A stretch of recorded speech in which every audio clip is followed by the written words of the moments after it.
I'll react if I had to. Put some things in the past too, and don't let them distract you, but react if you have to.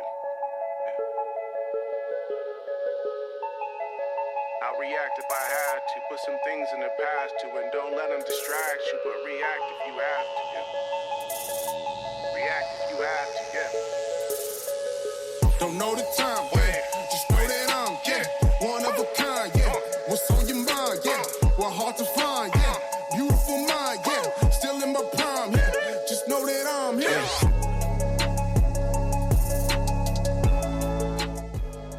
What's up, guys? Pond Office Anonymous, episode 31. 31.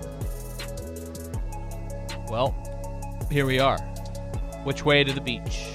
Exactly. Are you guys heading out soon? We have decided to pick a weekend in Table Rock. So oh, nice. Yeah, so you'll get the nice lake. We're heading down there soon if things...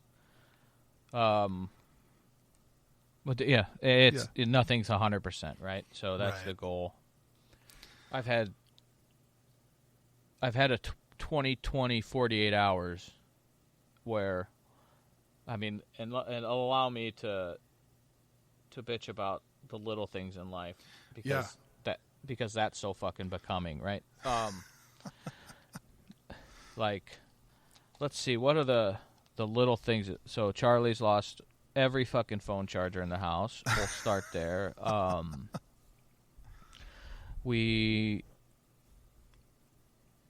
Ashley is not feeling well, but it's not. I can tell you, it's not COVID. We had a internet issue with the TVs that we had to do a bunch of rebooting, and that was a pain in my ass. So, and the list goes on while people are struggling with earning money and life and death stuff. I'm bitching about little bullshit. So right. I'm gonna get off of that fucking perspective horse. And how are you doing? I couldn't be better, man. And I'll tell you why.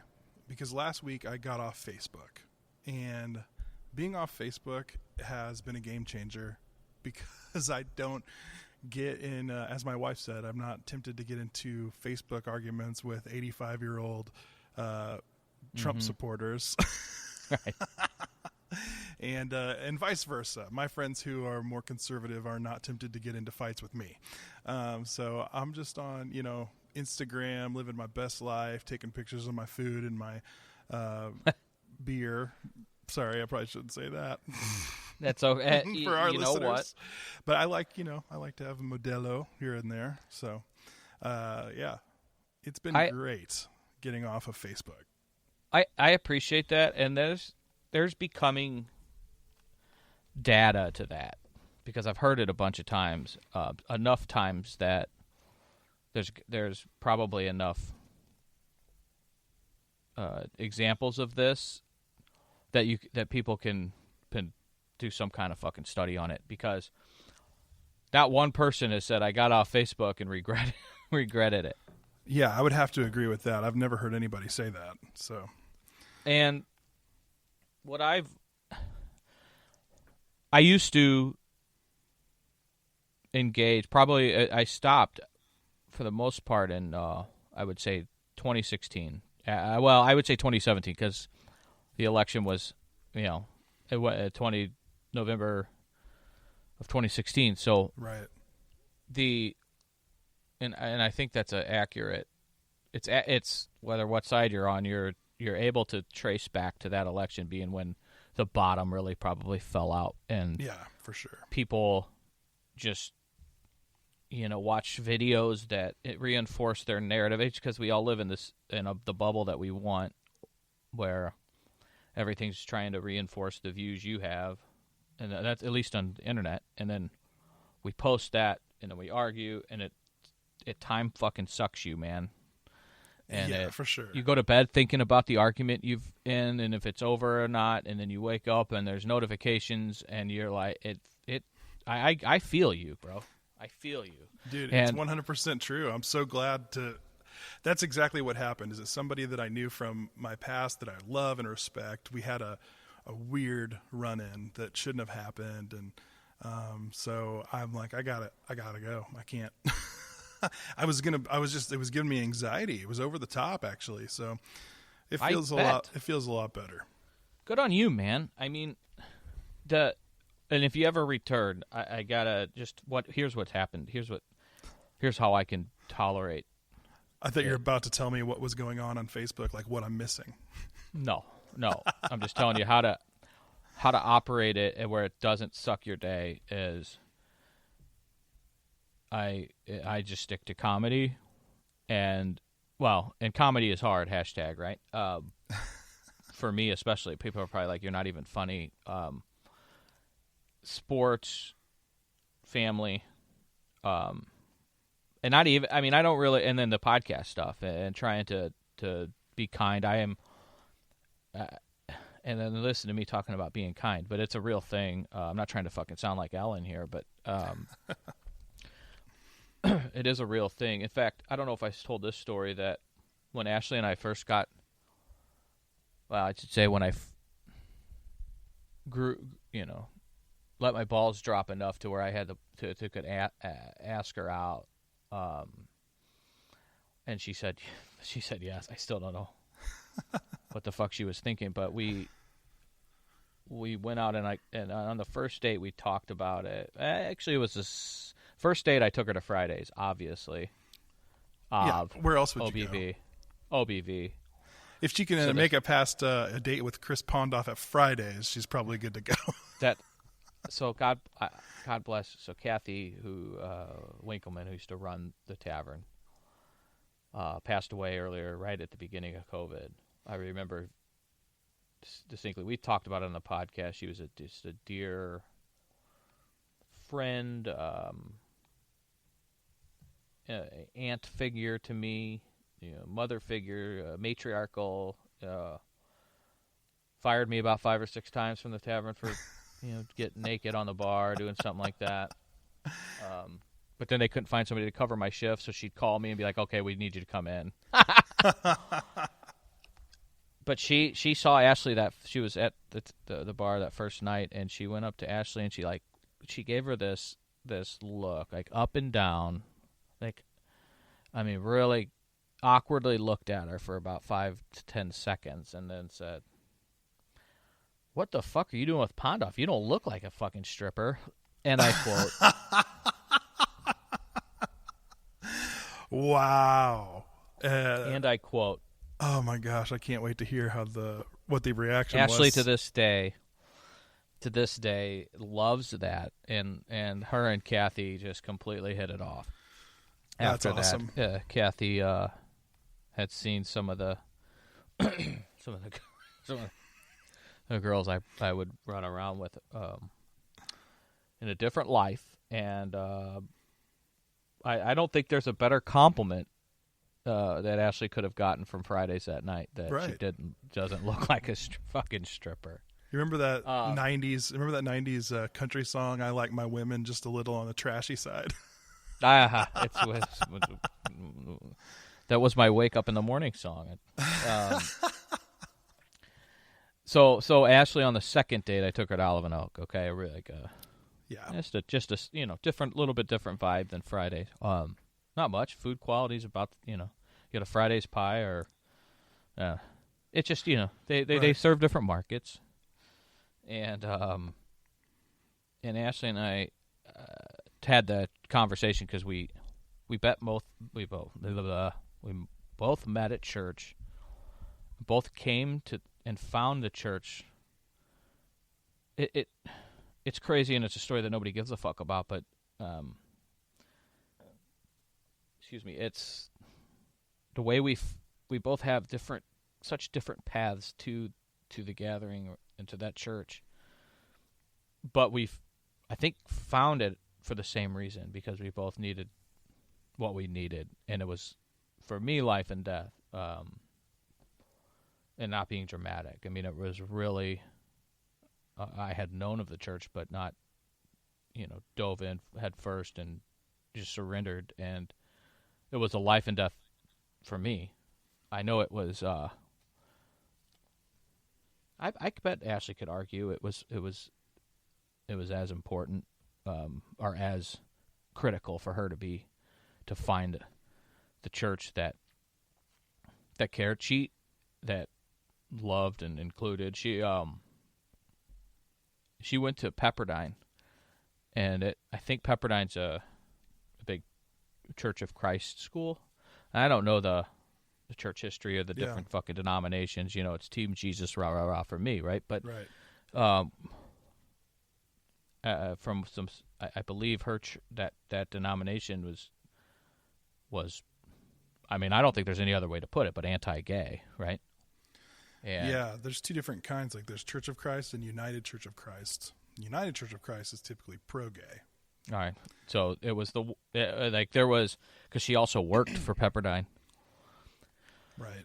And it was enough for her to chase to leave. I mean, let me tell you something about Pepperdine.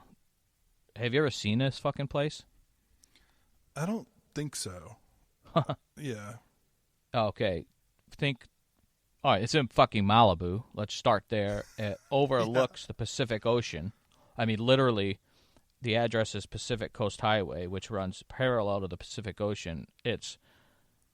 I bet they rate it the most beautiful campus in the country.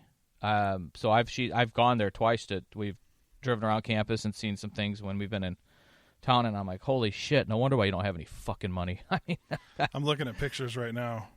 So much for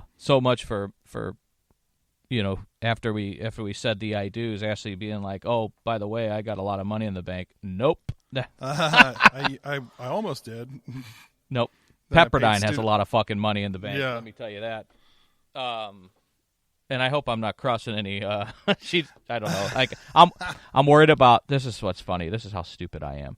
I'm worried about crossing a line with Ashley by talking about the college she went to, not about the fucking not about the strippers that I used to fucking bang with a bunch of coke. There's Pepperdine. Yeah, see if Google Pepperdine. That's beautiful right there. So she went to school there, graduated, and she worked there for half a decade or a decade. You know, she's a young girl, so see. Yeah.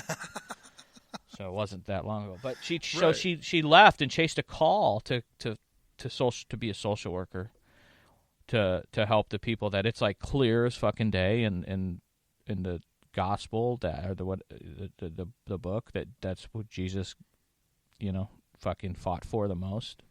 So I mean that's not even a hard argued point. For some reason, people I guess too try to argue it, but that's it. I mean that's like I can't. I'm not Bible literate at all. Okay, sorry, Matt.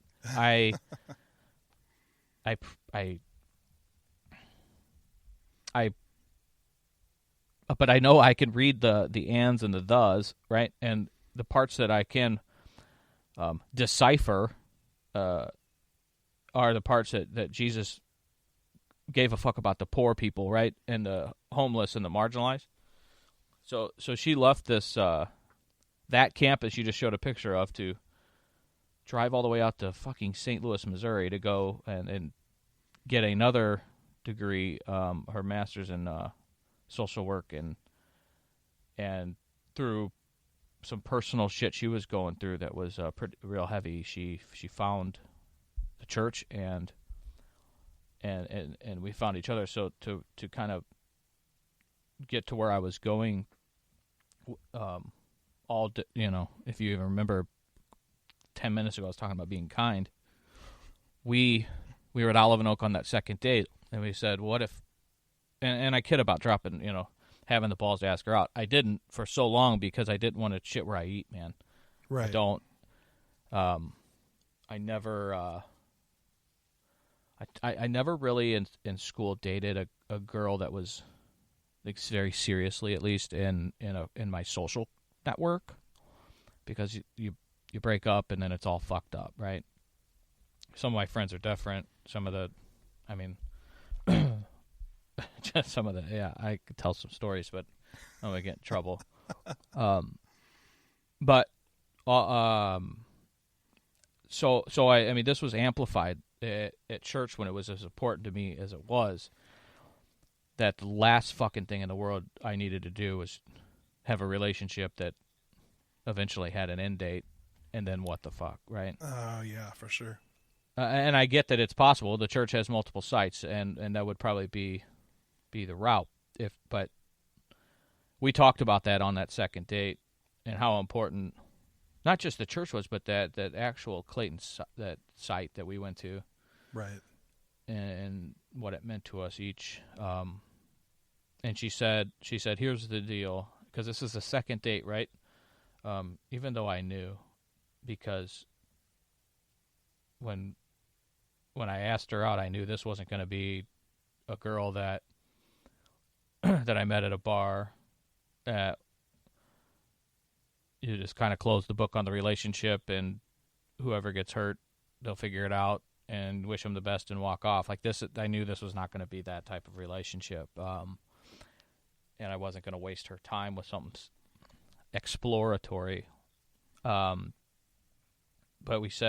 she said, the wise one of the group here of two, she said, no matter what happens, let's promise to be kind to one another. Yeah. And I know it sounds fucking simple, right? But to this day, I remember that. It for some reason, it's not simple for people. Yeah, for sure.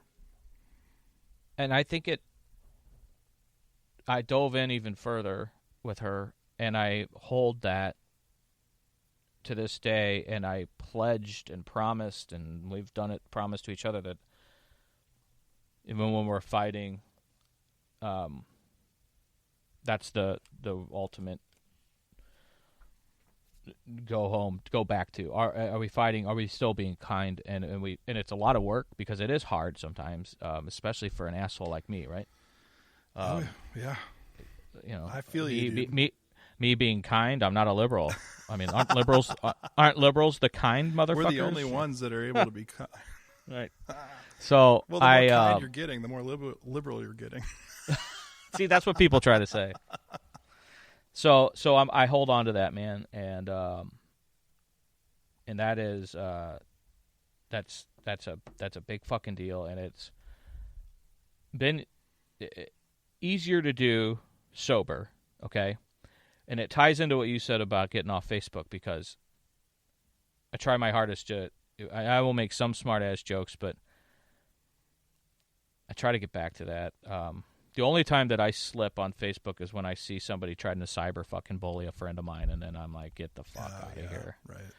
I think it happened online where somebody was trying to be a fucking internet tough guy it might have been Evie.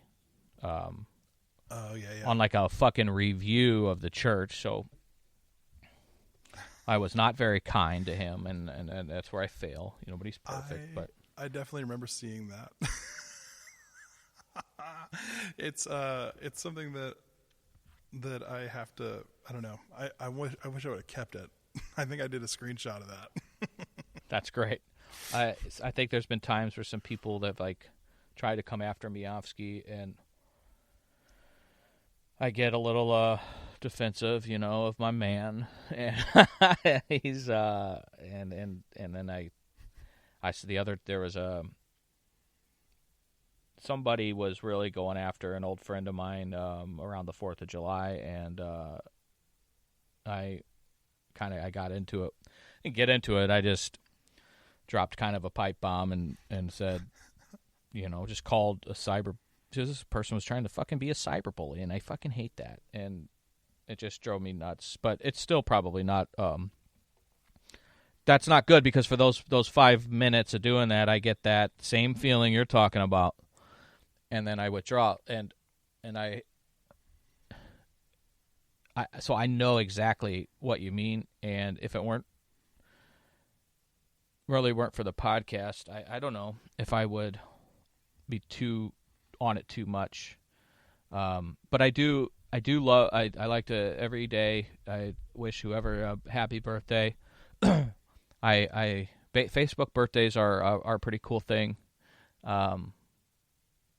You know, I don't think it makes me sound like a pussy to say that. So, well, usually on the Facebook birthdays, you always take that time to send a meme that someone might not be too happy about. That's how I'm just trying to be kind. You're referencing the Trump birthday ones onto my liberal friends, right? Yeah. I get it. But they get me back. Like the other day, I think my last birthday. Matt Fulmer's wife, Ricky, who there's no confusing which side of the aisle she's on, and she got me back with like this great Obama meme, and she's like it was and I respect that. I do respect that. So if you can dish it out and take it, is that what you're saying? My family might say that I can't take it that well, but right. But I appreciate good art, and it was well done. So I tip my cap, Ricky. Nice. Speaking of kindness, did you catch? I never watched this show, but I saw it this week. The "What Would You Do" episode. Absolutely, yeah. It was appointment television for us. And that dude from Olive Oak, or is affiliated somehow with Olive Oak, was on there. Yeah. So Chef Mike Risk, he is just got married to the executive chef of Olive Oak, but Mike's the executive chef of Clover. Oh, nice. And he's heading up this what they're doing with the old space. It's going to be a pizzeria, so we're going to be slinging some pretty good fucking pies out of there. That's awesome. You know what? Him and Jesse both. They are two of my favorite human beings in the world. There aren't replicas of them ever on this planet, and they're beautiful fucking people, man. Yeah. And Mike's a great guy, and that was appointment television. And I've never really heard of the show. It's kind of cool. But it's on ABC, man. Like, that's a big fucking deal. That's national television. Yeah. And Mikey fucking he mic dropped that fucking shit. Pardon my French. Yeah, for those of you who didn't get to see it, this scenario was if you've ever seen the show, they basically show up in public places and see how people react. And this one, the scenario was a girl was applying for a job at a coffee shop. She had been through the foster care system. She was at the end of it. She had aged out of it. She didn't have an address yet, and she was trying to apply for the job, and you have to have an address. And the woman who owned the coffee shop, they're both actresses, and she says, we can't give you a job without an address, blah, blah, blah. Can you believe this? And basically the onlookers could respond, and Mike, is that what he said? Mike is his name? Yeah. Call him Mikey. He was just like, hey, I can get you a job. I mean, he's just flat out, I can get you a job. And if you know anything about us here on the podcast, you know that the foster care system is near and dear to the hearts here. So it was pretty cool to see that scenario played out. Did you know, Chris, before? I had no idea. I knew. So when he posted it, I didn't know because it happened pre-COVID. Oh yeah, for sure, right. And they even flashed that across the screen because nobody was wearing masks. That's going to be a whole thing when on the other side of this pandemic. Please hurry of how like Hollywood or shows handle shit like that. But I didn't know, and then I didn't know the details until that day. That it was going to be him sticking up for a foster child. Yeah. And you want to talk about like, I mean, I like put my hands up to my heart like, oh, like a little baby. I was like, this is fucking great, man. I mean, next time you see that guy, give him a big hug. Oh, he's gonna get one. Maybe give him a reach around. I'm just kidding. I love the guy. I you know what? We should have him on. Mark wants to come on. My cousin who owns the restaurants. Yeah. And talking and bringing Mark up. It's kind of what I wanted to talk about today, as we talked about Ashley, is some of my college shit. But I'd love to have Mike on. Mike's seen some shit in his day. So he also owns the Mac. I don't know if you knew that in South City. Nope, didn't know that. And yeah, so he's seen some shit, and he would be a great guest to have on. So we'll add him to the list today. Just so I left today open, so it's either going to be just Jeff and I, or we're going to have a guest. I'm back and forth with a with a pretty cool fucking guest here, and I'm not going to say who. He's just busier than a one-arm paper hanger, and he wants to. But can I say that? Anyway, he's a busy man, and he runs a mile a minute, and so we're trying to pin him down. So I want to try to be respectful of his schedule. You know, he's our guest, and we want to treat him as such, and like a guest in your home. It's convenient for you. We'll make it happen. And today didn't work out, but no worries. When we have him, you guys you're gonna fucking love it, and it's appropriate because today's the day, baby. Today's playoff hockey starting today, all day long. There's a little hint. Ashley thinks I'm gonna be hanging with her and Charlie. Bullshit. As soon as I get off this podcast, it's gonna be as Badger Bob Johnson used to always say, it's a great day for hockey.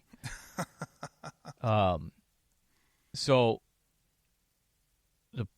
that's why we're here today, just Jeff and I, and those are sometimes the most fun podcasts. I love this shit, but I know I got to get to a topic and talk about it. So I said, you know what? This hit me last night when our star basketball player at the University of Illinois, ILL, where I went, decided he was supposed to enter the NBA draft. He had declared, and then he just withdrew. So Ayo Dosunmu is coming back, baby, coming back.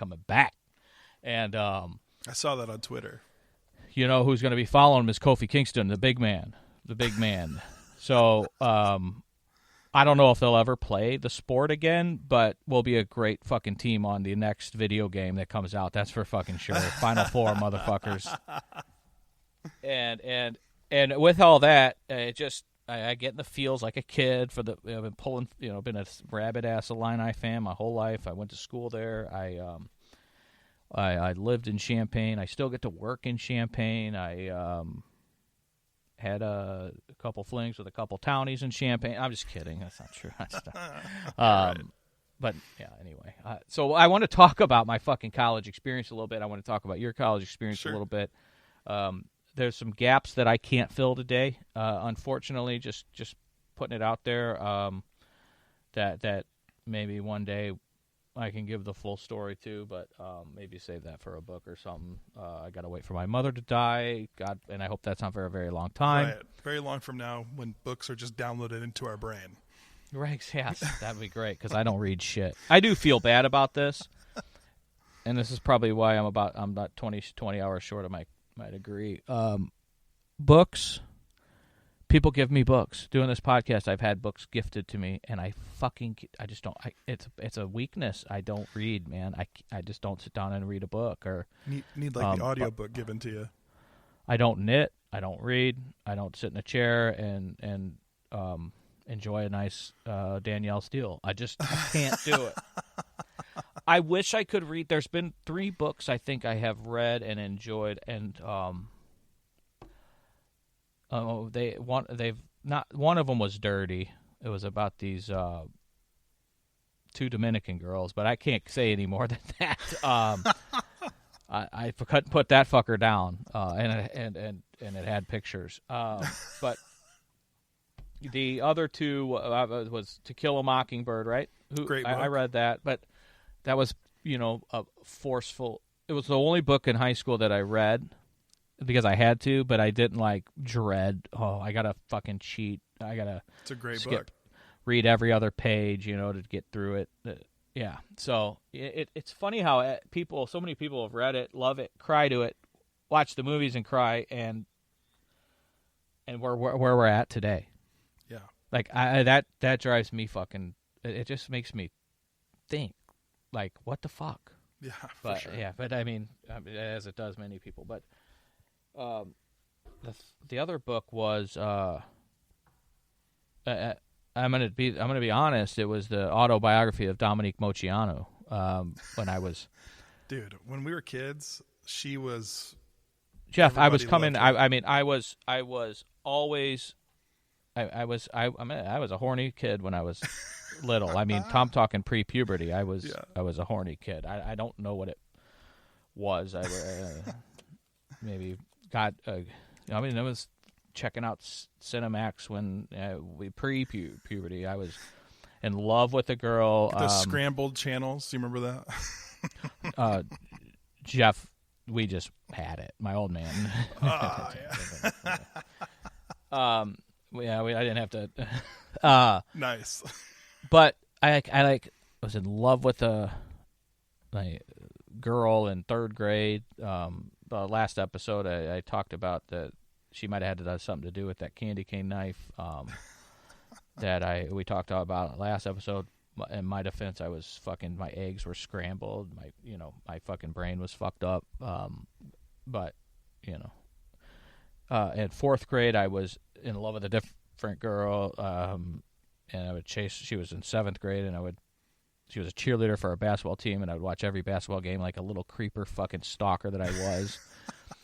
So I was always like, I was always a horny fucking kid, man. And so when you're in sixth grade, it's when all bets are off. It's over. You just can't. That's when your life is over.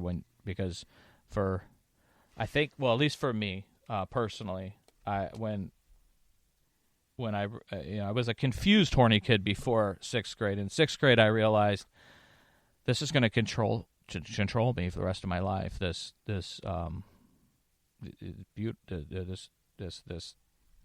drive of mine, and it sure has. So, but that's when I think I was in sixth grade when that Olympic team was doing what they were doing, and who didn't fall in love with one or all of those fucking girls? Oh yeah, for sure. But yeah, so I read her autobiography and didn't put it down, and those are the 3 books I've read. So, yeah, I'm not just much of a. I just can't do it. And I'm not making fun of those who do read books, but I kind of am because my brother-in-law reads a lot of books, and I always fucking give him shit. Tell him I said that. I will. He reads a lot of books. Oh yeah, he's a big fucking bookworm, man. I make fun of him constantly about it, but you wouldn't know that from talking to him. That's a good point. I like it. Yes, nice. Just kidding, Jeff. Yeah, his name's. You mean Cliff? Cliff. You call. Why do you call him Cliff? Whatever. I'll tell. No. I'm gonna tell that story. My grandmother, God bless her soul, was like, just on the downward hill of dementia when Sarah started bringing this prick around, and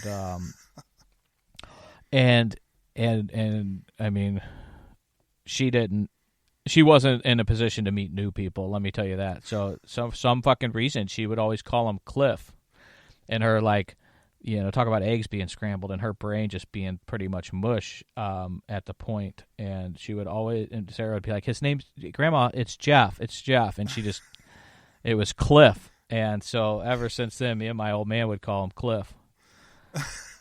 So it's stuck. When I say Cliff, he answers. So I have to remember that. Cliff that's so funny. And I know I'm real close friends with another Cliff, and they're nothing alike. So that makes it even funnier. But just thinking about some of my college experience and with alcohol and blow and whatever else. And one thing I noticed about at a very early, I would say maybe before I even got to Champaign, where U of I's at, Champaign, Illinois, there's something about the town that we grew up in Belleville that when you get to college, you realize that not every town's like that. Not everybody grew up the way we did. Going to bars and our high schools, I thought everybody did what we were doing, and maybe that wasn't 100% the case because we hit it. Every high school probably has their like I think you've mentioned before, you guys go out in the field and get fucked up and drink beer, right? Oh yeah, that was the big thing, was the cornfield and field pasture parties and things like that. Yeah, right. In the small town. Sure, and I don't know if maybe it wasn't everybody. Not everybody. This doesn't apply to all, right?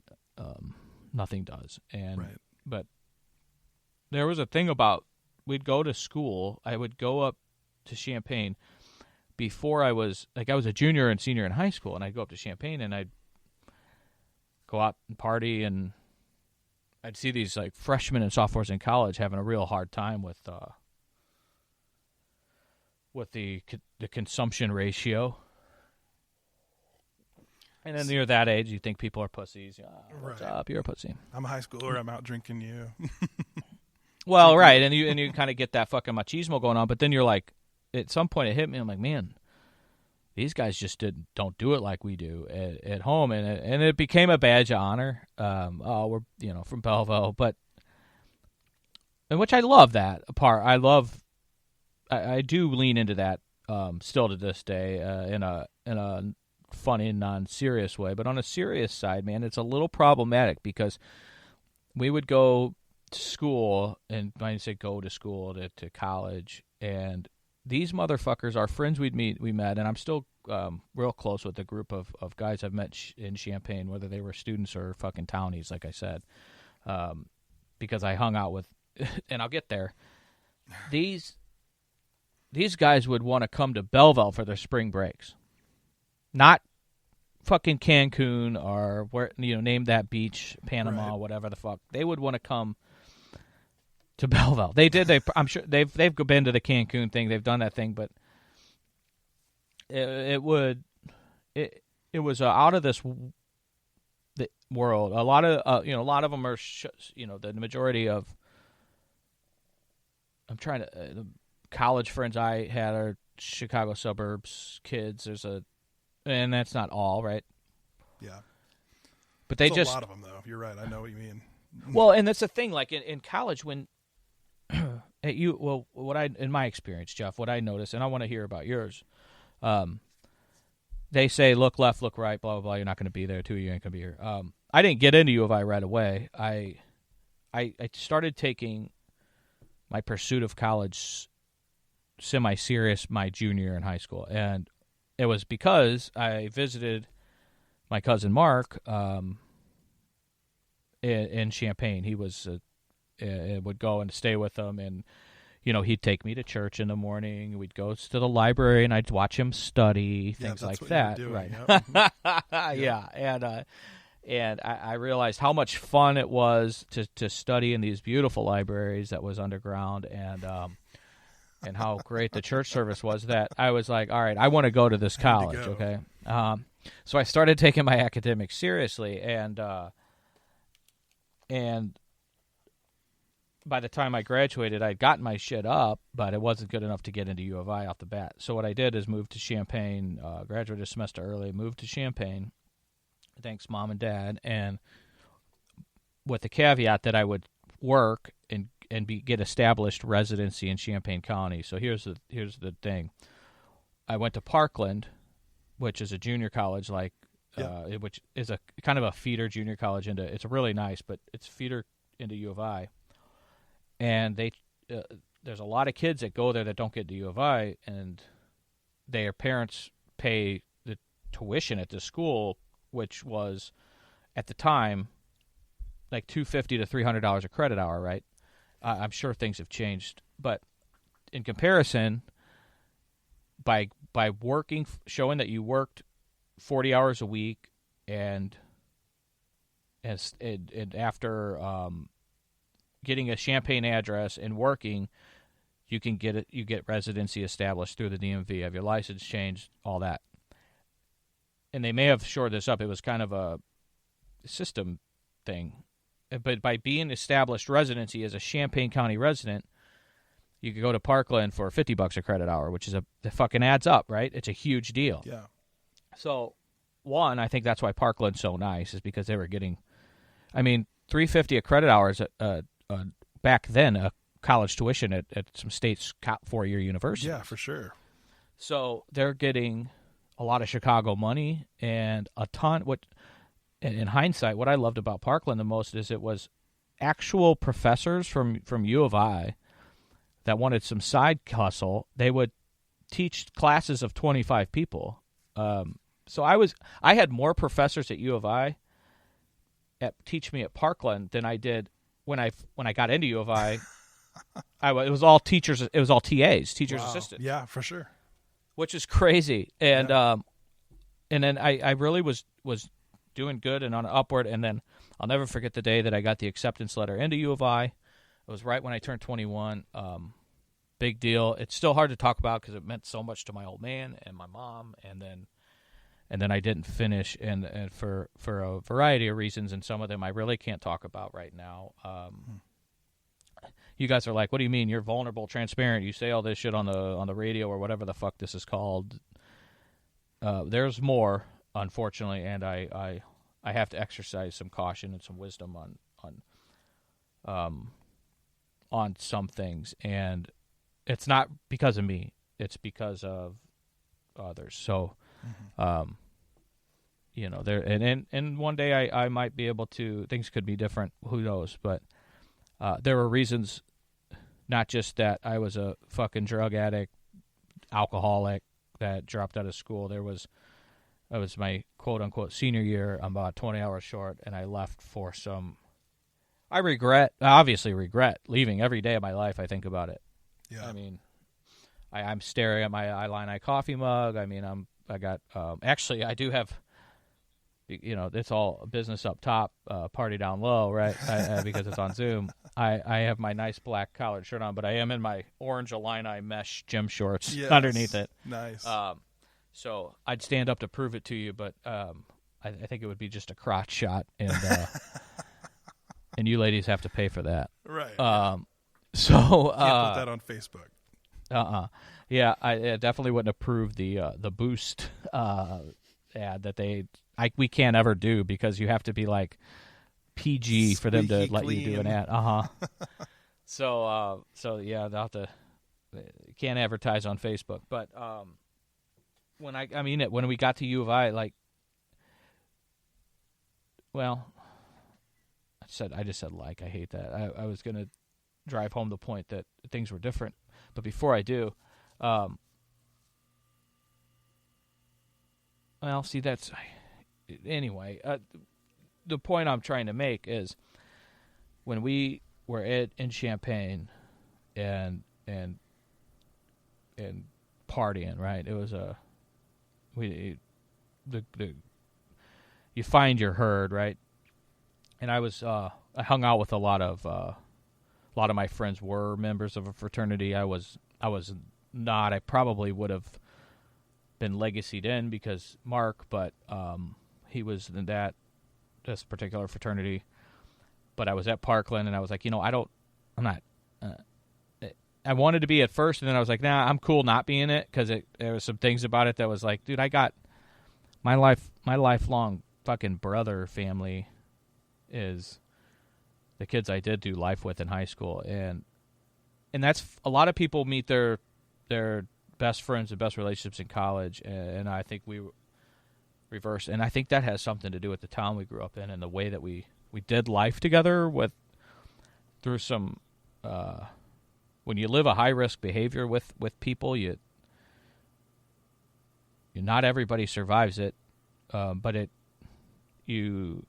there is some truth to you share things with each other that are deep shit, like a lot of things that the stereotypical guys don't talk about unless they're fucking wasted and did a couple key bumps, and you develop a closeness with one another, and hence my people make fun of it, and I knew it was a self-deprecating thing to have so many people at my wedding, but I love each and every one of those motherfuckers, and I did life with those fucking guys, and you go. The time I got to Champaign, I had that already. I didn't need a fraternity to meet my future best friends, right? And hats off to it's not against anyone that did it, because they didn't live.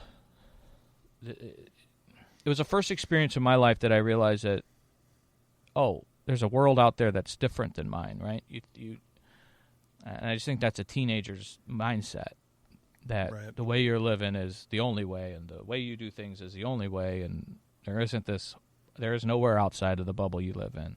Yeah. And as you start to, and that starts to change when you go to college, and that's how it changed for me, is that and listen, this is the point of this whole fucking topic I'm bringing up. I'm not saying I did it right. I did it wrong. I'm the recovering fucking alcoholic that had to go to rehab.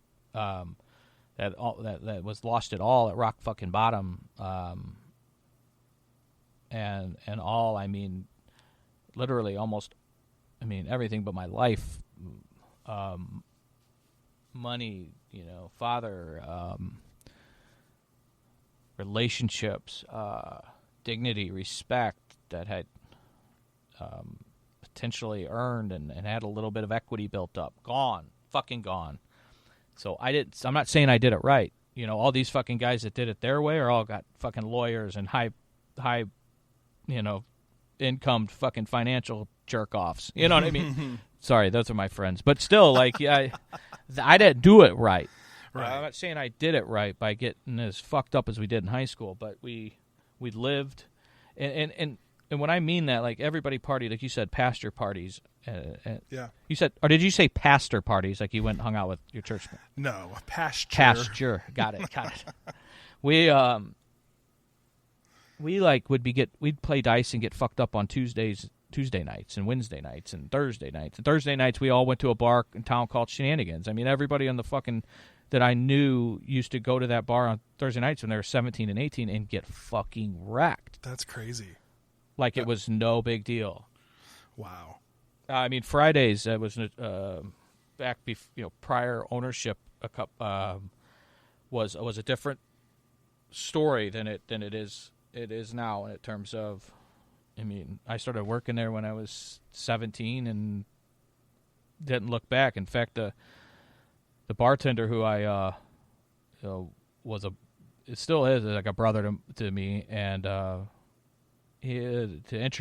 when I start my first day, he came back with like a shot of Jaeger, a shot of Rumpels, and another shot, and he said, "Knock him down." And then so bing bang boom, and then it was like a quick little initiation. He gave me a hug. He said, "Welcome, motherfucker," and that's how we rolled. So, and not in a. It turns out not in the best way. I still love this kid. Pray for him every day, and I hope he's doing well. We haven't seen each other in a while, COVID, and he kind of moved away from town, but further than I did. And so just our distance is stretched, right? I went one way, he went the other. But yeah, I can't bring up his name, but because everybody's got a story with this guy. He was he was a great guy to party with and a really good friend. And probably battled some demons himself, but who doesn't? The point is I was, Jeff and I have said in the past, we don't do much show prep. Right. Hey, what time you wanna rock and roll? Yeah, And I'm just gonna do this. all right, let's do it. And I've always kind of wanted to talk about the skim, and I mean the surface of that college connection, and when I realized things were different. And maybe one episode I can get into the deeper issues of, because I think it's an important story to share. I know it's an important story to share as we are on this mission of vulnerability and spreading hope, because college isn't all sunshine and fucking rainbows, man. I mean, there's a ton of fucking freshman suicides. We went through that big time. My social network in college when one of our buddies took his own life, and we think about him to this day. And I'll never forget his funeral because he was an only child, and that always stuck with me. Oh my gosh! And going to his funeral and hugging his mom and dad, and he was an only child, and that changes things, man. It doesn't make it easier for anybody that loses a child. I don't even want to talk to that subject, because you don't know it till you go through it, and I believe that. I've been around parents that have lost a child, and you try to walk with them in their grief, but you just can't. It's impossible to get down that low because you don't know the feeling from what they've educated me on. Right. By and just me being a listener, like. But that clicks, and going to that funeral, that's what I took back with me and I think about it often still, and that was 15 years ago, and what a great, funny, fun kid this guy was, and you're with him having a great time partying one night and the next day, and I'll never forget the day. But and not to belabor, really to honor him. You never know what people are fucking dealing with. We've talked about that on this show, and in college, it really unleashes some shit and some pressures, and it's dangerous for people that maybe have masked some mental health stuff. I don't know. It's just nuts. There's statistics out there that prove it. So it's not all sunshine and rainbows, like I said. There's all kinds of fucking sex shit to put. I don't know how else to put it. There's people that you think, and it's the same thing with and that's tied with alcohol, and you leave. So this isn't a shot at my parents, but I kind of did things my own way in high school. My old man was not a strict guy, and maybe he was an enabler, now that I know what enabling is, but he had his own shit, and I'll still make excuses for him because I'm fucking loyal as fuck to him, so I don't even want to go there really, but and him and my mother had some relationship issues, so there was some back and forth from apartments to duplexes to different homes, and they deal with their own shit. They tried to maybe, especially my mom, to lasso me in or keep an eye on me, but I just was a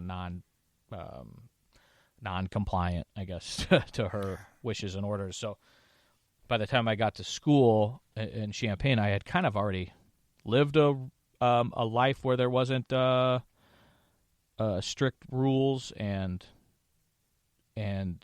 you got to be home at this time, and you can't leave at this time, things like that. So parents that are super strict, I've noticed their kids, a lot of them, the kids get to school, and it's like fucking, here, time to run wild, yeah. Yeah. The chains are off, yeah. Uh-huh. And with that comes overdoing it, what I've noticed. And then you see there's, ODs and alcohol poisoning and fucking a lot of sexual fucking assaults, man. It's not a pretty deal. And I used to say and justify the way that I lived in high school, that when we got to school, that we kind of knew what we were doing. Well, I mean, you know what you're doing. We know how to be an idiot better, I guess, but right. It's not really a badge of honor, but there is something to that, and that's where it goes sideways, I think. And this is just observation, right? I'm not making opinions off my own observations, and a lot of times that starts there. The whether it becomes becoming a drug addict or a full-blown alcoholic, I was well on my way by the time I got to Champaign. And I bet there's a lot of people listening that can probably trace it back to this time. And about a lot of people that listen, maybe I think we're up to 9 now, Jeff. I got a text earlier. I got a text the other day saying podcast is killing it. I'm one of the 6 listeners. I go, well, actually, you're one of the 9 because now look I out. count it. If we found 2 more, and now you're number 3. But people might be able to trace back to this time and resonate. Or people can say I had a completely different high school and college experience, like Ashley, I'm sure, because she was, she never fucking smoked a cigarette in her life. Fucking dork. I make fun of her all day long. Nothing. Nothing. She has done nothing. She hasn't smoked pot. She hasn't smoked a cigarette. Nothing. It's unbelievable that this girl chose me. I'm fucking telling you. This is just, it's like, it literally is God. Yeah. It's the impossible becoming possible. that this dorky ass fucking bookworm school nerd. I bet that won her over, didn't it? Beautiful, sweet, kind, most tender heart, and like Mother Teresa soul that I've ever met in my life, chose my derelict dirtbag fucking ass. It's still to this. I mean, I don't know if I'll ever be at the point where I'm not an absolute absolutely fucking mesmerized at this impossibility becoming a truth. Love it. But I think there are people that will resonate with this flip and this phase in their life where it's high school to college, and maybe be able to trace back the root of some issues dating back to those wings coming off, if you will, or chains, like you said, being broken, and then for those like me that it really lasted until it became such a problem. Man, I was able to turn it around. I was able to take my life back, and it's really kind of the irony of it, isn't it? Some people, the chains are broken, and they get to try that stuff, and they just put the chains of something else right back on. This is what happens. That's fucking prophetic. I should right. have thought of a better way to say it, so it's very quotable. We'll figure it out. That I'll turn it into one, man. That was write it.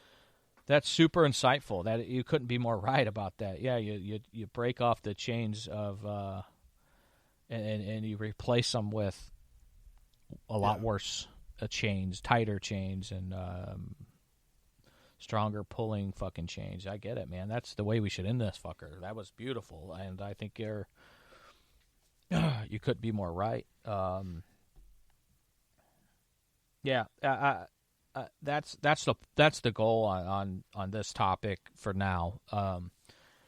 Was there's hope, and if you're going through that shit now, heaven forbid a teenager stumble upon this podcast, but maybe if there are some college kids listening, right. It doesn't have to be like that. At schools, and you don't, and if you find yourself losing the battle of control with drugs, sex, or alcohol, you can turn that around. It doesn't have to be that way, and there's hope. Sitting here at 2,316 days since my last drink, and it amplified. Started in high school. It amplified in my early 20s, and it came crashing to a fucking halt just 3 months after my 30th birthday. And another thing, and I don't, this isn't this. Take my advice or my words here about as serious as you take a fortune out of a fucking fortune cookie, if you want, and then add in bed afterwards. For some reason, when we're in our 20s, we think that's the way it is, that we're finally an adult and we don't change anymore. But it's such a fucking facade, because, and what I tell people and it probably doesn't even connect, and it probably won't click a light on, but let me give it the college try here, pardon the pun. When you were think back to when you were 10. If you're 20, are you a different person?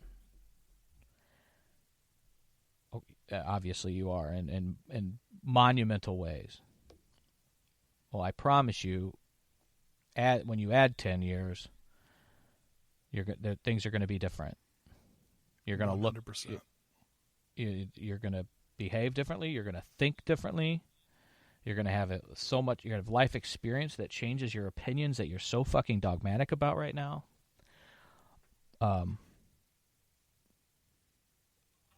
partying at whatever fucking party or bar that is what you live to do, and it's the funnest thing in the world for you, won't be in 10 years. And when you live with that, with a little bit of forward thinking, a little bit of foresight, it's helpful. I'm doing it now because I know that things are going to be different in 10 years from now. Like they were different 10 years ago.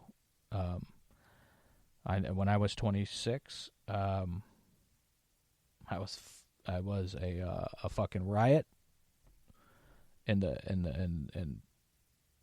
maybe the negative connotation of the word, and I have, to bring it all home with Jeff's point, plenty of fucking Facebook memories to remind me of that. I just commented on one from 2011 where I was liquored up and pissed off, and I was going to go kill every bully on the planet that fucked with a child with autism. Oh, wow. Which I still stand by. Yeah. But it's not something that I would post or proud of the post. And just by commenting on that, people started to see it again. And I was like, I better delete this. And I said, no, I don't want to erase the past. It can come back and bite you, sure, but it's a good reminder for me. Yeah. That in 10 years from now, I might have another Facebook memory, Jeff, that makes me, if I hit OK or send or whatever the fuck button to publish,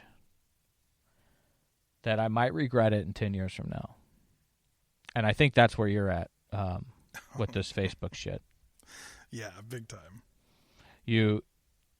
It's the whole serenity prayer, brother. You know, grant me the serenity to accept the things I cannot change. The courage to change the things I can, and then the wisdom to know the difference. You can control your Facebook input. Yep. And that you can replace Facebook with, you can control your alcohol input. You can control if you're going to snort that fucking line off that stripper's ass. You can control that needle. And there are people that will help you with that. So with that, I want to get off the pulpit here. And because I brought him up, I want to say that I'll never forget the day that I met your mom and dad at your funeral. And the group of us that were broken that day out of selfish sadness that you were no longer with us, but also because you were hurting that bad and we had no idea. Still care about you and your family like we did that day. And I can promise you that. So I just hope and pray that you hear this message now and are doing good upstairs. And until we meet again, love you, Josh. Let us pray.